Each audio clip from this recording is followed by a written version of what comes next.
Congressman, the floor is yours. Give us the news. Well, I want to start off by saying thank you to the people of Rhode Island for the trust and the faith that they placed in me over many decades now. But after more than 37 years in public life, and after a very difficult decision, speaking with my family and close friends, I've decided not to seek re-election and hope to have a better work-life balance and be able to stay closer to home. All right. Well, that's a lot. Now let's begin. When did this decision come to you? How long have you been thinking about this? I've been thinking about it now for several months, and I love the job of representing Rhode Island in the United States Congress. It has been the honor and the privilege of my life to serve as their congressman for the 2nd District of Rhode Island. But over time, I've been thinking about, what I want to do with my life going forward, and how much, have I accomplished? Have I done everything that I set out to accomplish? And although there's always more work to be done, I'm very proud of what I've been able to accomplish with my team and on behalf of the people of Rhode Island. Certainly the work I've done in cybersecurity. When I first started on cyber, nobody knew about it, nobody really cared. Now everybody knows about it, and a lot more people care about it. And very proud of the fact that I was able to establish the first ever National Cyber Director, a Senate confirmed position. Chris Inglis was just appointed by the President recently. My work over the years on disabilities issues and trying to fight for more equality and support for people with disabilities. The work that we did with President Obama, one of the proudest moments of my time in Congress, working with President Obama and the delegation when we passed the Affordable Care Act that provided more affordable coverage for millions of people. Right. Millions of people that were previously uninsured now have health insurance. The list goes on and on. Right. And there's so much to be proud of, and I thank my team, the people that I've worked with over the years, my colleagues in the delegation. I cannot thank Jack Reed and Sheldon Whitehouse and David Cicilline enough for their friendship and support, and working with them so hard, especially over these last couple of years. I know it's been very difficult times for the people of Rhode Island getting through this pandemic, but working with the delegation, we've been able to bring back millions of dollars that have put money in people's pockets and help for small businesses to help them stay afloat. And I know, again, that work continues as well, because we're not out of the woods yet either, but we're making progress getting people vaccinated and hopefully keeping people healthy. All right, so you have this sense, listen, I've had a good run. How much, though, does your disability play into this? We know that you have an ordeal when you get up in the morning. It takes you a while to get ready, and traveling can be more difficult for you than others. How much does that play into it? Oh, life is always a challenge for me, and there's no doubt about it.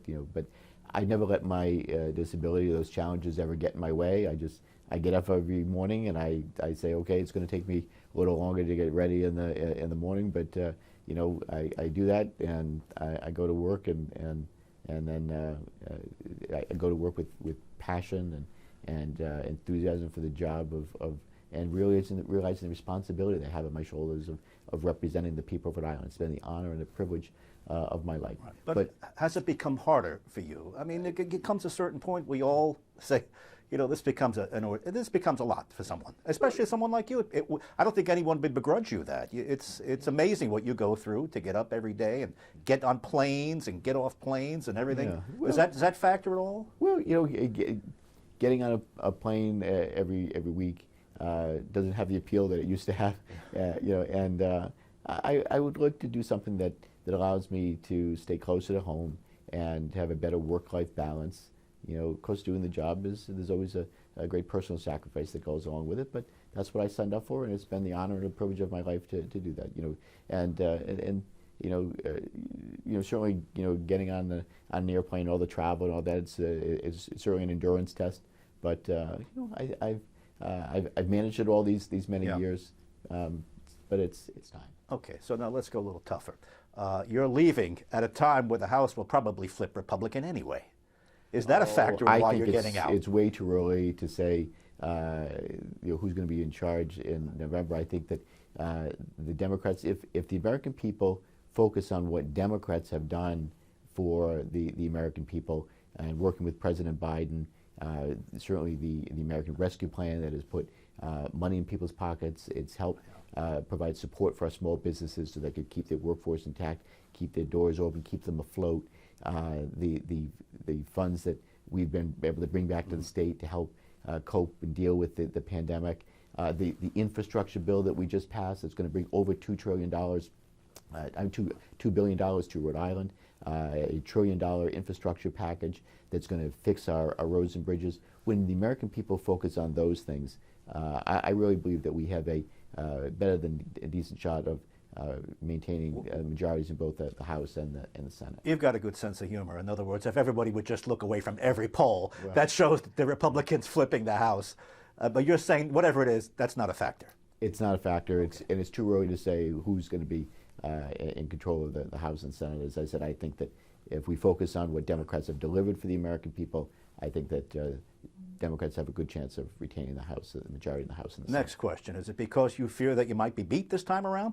Not at all. I have had very strong re-elections with the support of the people of Rhode Island over the last more than 2 decades now. Right. I have every confidence that I would win the election. I don't have any primary opponent right now.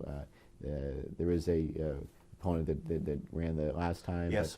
But I have every confidence that I would, and all of our internal numbers, whatever we see, is very strong for the re-election if I wanted to. But I've just decided that now is time. My goal, and the reason why I started on this journey to begin with, was after I had my accident that left me paralyzed.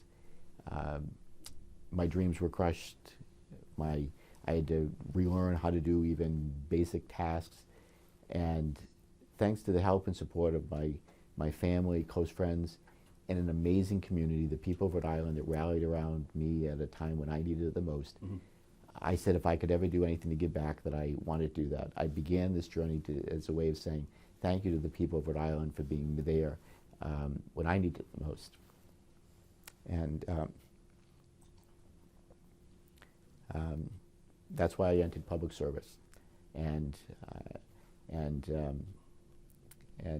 I've been honored and privileged to serve all these years as a way of giving back, and my hope and my goal to give good public service to the people of Rhode Island, and then be able to leave on my own terms when I'm ready.